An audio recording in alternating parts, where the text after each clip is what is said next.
The new space race begins between Jeff Bezos and Elon Musk. Amazon tycoon Jeff Bezos has successfully fired a rocket into orbit as he took a giant leap in his space race with Elon Musk.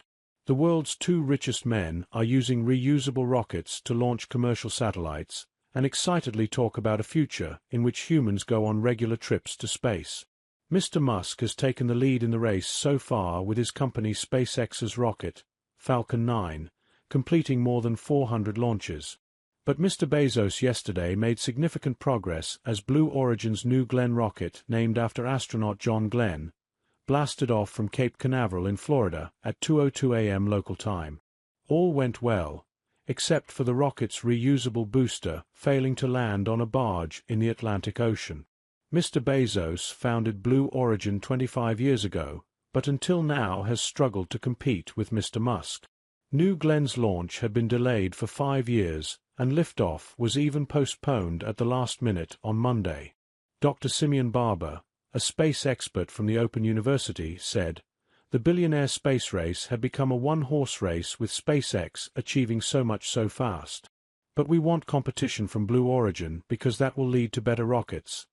With more regular flights meanwhile, Britain looks set to join the space race after being licensed for spaceflight by the Civil Aviation Authority.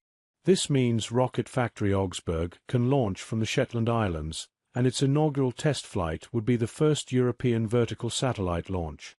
Joe Biden has urged Americans to stand guard against tycoons.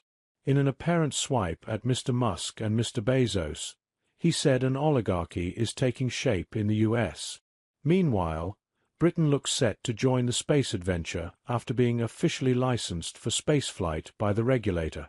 The decision from the Civil Aviation Authority, CAA, is the final significant piece of regulatory approval needed for Rocket Factory Augsburg, RFA, to launch from Saxavord Spaceport on Unst, the northernmost part of the Shetland Islands.